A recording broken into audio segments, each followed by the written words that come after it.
हम मौजूद हैं जवाद अहमद के घर की बेसमेंट में। यहाँ इन्होंने एक स्टूडियो बनाया हुआ है। ये बताइए आपने ये किस पर्पस के लिए बनाया है और क्या एक्टिविटीज़ होती हैं यहाँ पर?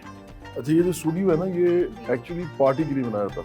अच्छा। हम करना चाह रहे थे यहाँ प्रोग्राम्स, जैसे आप बैठ के किसी से बात करते हैं तो उसको हम रिकॉर्ड करते हैं, फिर उसको लोगों को दिखाने को मिलता है टीवी पे, यूट्यूब पे वगैरह वगैरह। और ये आपने झंडा भी देखा, ये पार्टी का झंडा है, तो ये भी यहाँ लग जाता है। तो कई दफ़ा मैं खुद बैठ के तो कोई मैसेज अगर देना हो तो वो दे देता हूँ। लेकिन बाद में मेरे ख्याल आया कि हम यहाँ पे ऐसे भी कुछ कर सकते हैं, जैसे अगर कभी कोई, अब मैं आजकल बहुत कम म्यूजिक कर रहा हूँ, लेकिन अगर हमको गाना बनाना चाहें अच्छा, तो हम पूरा बैंड, हाँ पूरा बैंड यहाँ आ सकता है, उसको शूट भी कर सकते हैं। राइट, तो मल्टीपर्पज है ये।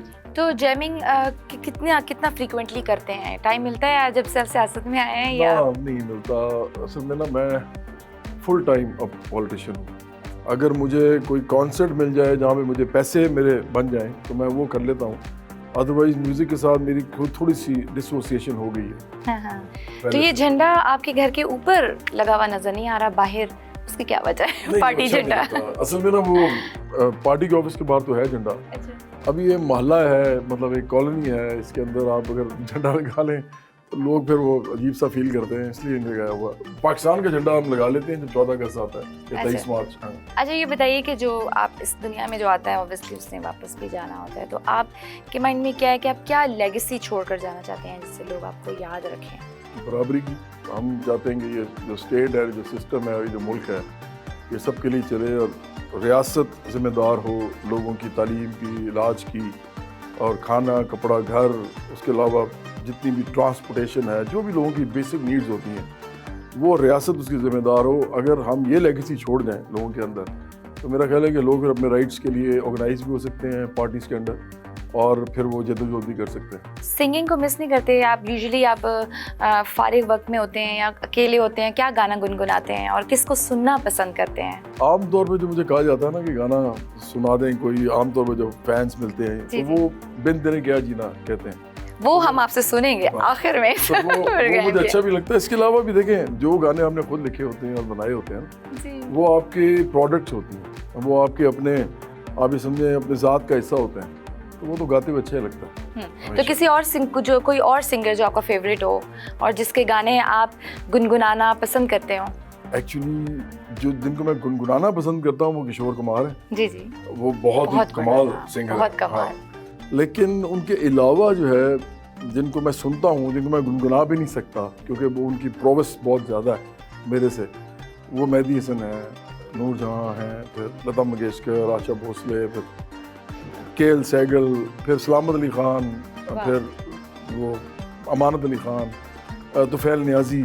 मुझे इस तरह के लोग पसंद हैं, तो वो तो बहुत ही बड़े लोग थे अपने काम में। तो आपका स्टार कौन सा है? लिब्रा।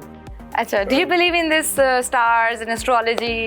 अच्छा, मैं बिलीव तो बिल्कुल नहीं करता, लेकिन मुझे इंटरेस्टिंग है। हाँ, वो इसलिए लगता है कि कई दफ़ा ना मज़ा आता है, कोई इंसान लगता है कि ये है, और आपने जो थोड़ा बहुत सुना होता है, पढ़ा होता है, तो उस जैसा ही है, तो आदमी को हैरानी होती है। लेकिन मैं ना अपनी लाइफ को हमेशा साइंस और रैशनलिज्म पे बेस करता हूँ।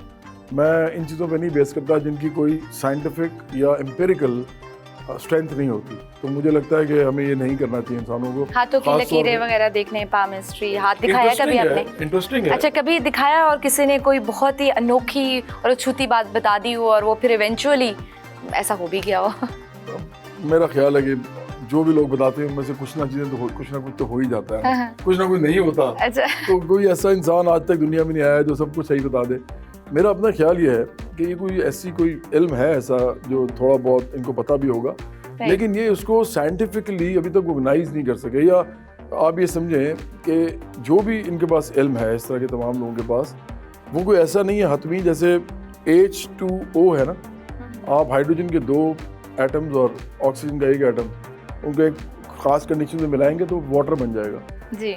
लेकिन हाँ, लेकिन ये जो चीज़ है ये ज़रूरी नहीं कि हो जाए। और इसीलिए मैं कहता हूँ कि कभी भी आपको रूल्स, रेगुलेशंस, लॉज, लेजिस्लेशन इनको बनाते हुए आपको कभी भी इन चीज़ों पे बेस नहीं करना चाहिए अपने आप को। आपको हमेशा साइंस और रैशनलिज्म पे बेस करना चाहिए। कभी ऐसे फील हुआ है कि सियासत में आकर गलत फैसला कर दिया हो किसी मौके पर? नहीं, बिल्कुल भी नहीं हुआ। बल्कि एक्चुअली मैंने बताया कि मैं तो करना ही चाहता था, तो मुझे तो शुक्र करें मौका मिल गया। अच्छा। एक्चुअली देखें, मिडिल क्लास के लोगों को पॉलिटिक्स में आने का मौका ही नहीं मिलता, क्योंकि या तो उनके पास बहुत ज़्यादा पैसे हों किसी के पास, वो सियासत कर सकता है पाकिस्तान में, और या फिर आप बहुत ज़्यादा जाने जाते हो। तो शुक्र है कि मैं ये कर सका कि मैं जाना गया, लोग मुझे पहचानते हैं, तो मैं ये काम भी कर सकता हूँ, मैं लोगों को बता सकता हूँ कि हम आपके लिए ये करना चाहते हैं। तो मैं कर ही ना सकता, तो अब तो सवाल ही पैदा नहीं होता इसको इधर से बैक आउट करने का, बल्कि मैं तो समझता हूँ कि जितनी भी लाइफ रहेगी बस यही करना है। इसके अलावा बाकी चीज़ें जो हैं वो साथ सप्लीमेंट्री होंगी या कॉम्प्लीमेंट्री होंगी। राइट। सोशल वर्क कैसा जा रहा है आपका, क्या क्या कर रहे हैं? नहीं, अब तो सोशल वर्क भी सारा यही है। एक्चुअली पॉलिटिक्स जो है ना, देखें, जो लोग कहते हैं ना कि हम पहले ये बनाएंगे उसके बाद पॉलिटिक्स करेंगे, वो कॉम्प्रोमाइज़्ड होते हैं। जो लोग बड़े बड़े अदारे बनाते हैं, अस्पताल बनाते हैं, कॉलेज स्कूल कुछ बनाते हैं, उनको फ़ंड कौन करता है? उनको फ़ंड करते हैं अमीर लोग।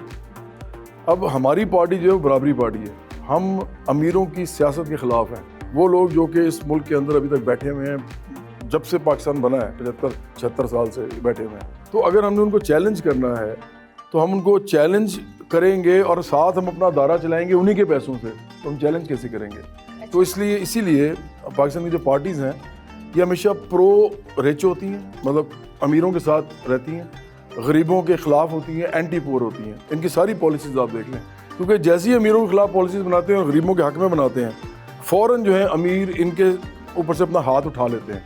जब हाथ उठाते हैं, इनके पास फंड नहीं रहते, इनकी पॉलिटिक्स ख़त्म हो जाती है। तो ये बड़ी इंपॉर्टेंट बात है कि सोशल वर्क में नहीं जाना चाहिए ऐसे इंसानों को लंबे अरसे के लिए, या बड़े बड़े अदारे नहीं बनाने चाहिए जो कि सियासत करना चाहते हैं ऐसे मुल्क में। कोई ऐसा दोस्त जिससे आप सारी बातें दिल की शेयर कर सकते हो या करते हो? दोस्त तो काफ़ी सारे हैं, लेकिन मैं अपने दिल की जो बात है ना, वो सारी एक इंसान से नहीं शेयर करता।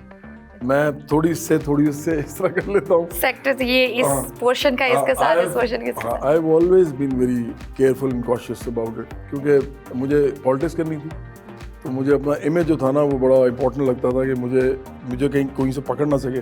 आज भी अगर मैं इस तरह की कोई चीज़ करता हूँ ना, जो मैं सियासत में कर रहा होता हूँ, तो लोग मेरे पे उंगली उठाना उनके लिए मुश्किल हो जाता है, सिवाय ये कहने कि मुझे वो बुरा भला कहे या मुझे गालम गलोच करें। वो तो कोई भी कर सकता है किसी को, तो उनके लिए मुश्किल होता है, क्योंकि मैंने सेफ लाइफ गुजारी है, कोशिश की है। राइट। अपनी कोई ऐसी वियर्ड हैबिट जिससे आप बड़े तंग हो and you want to change it? गुस्सा चढ़ता है, मेरा ख्याल हर इंसान को चढ़ता है। किन बातों पे ज़्यादा चढ़ता है?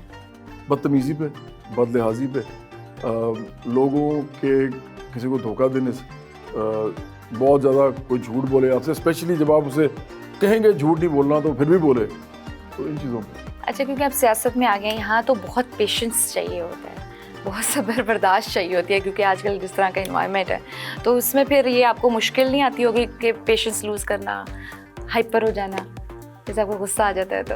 आ जाता है मुझे, और मैं इसको मैंने कहा इजहार कर देते हैं या कंट्रोल कर लेते हैं? नहीं, मैं इजहार भी कभी करता हूँ जहाँ ज़रूरत होती है, लेकिन मैं कोशिश करता हूँ कि मैं ये ना करूँ। हो जाता है, मैं इसको और भी कंट्रोल करने की कोशिश कर रहा हूँ आजकल।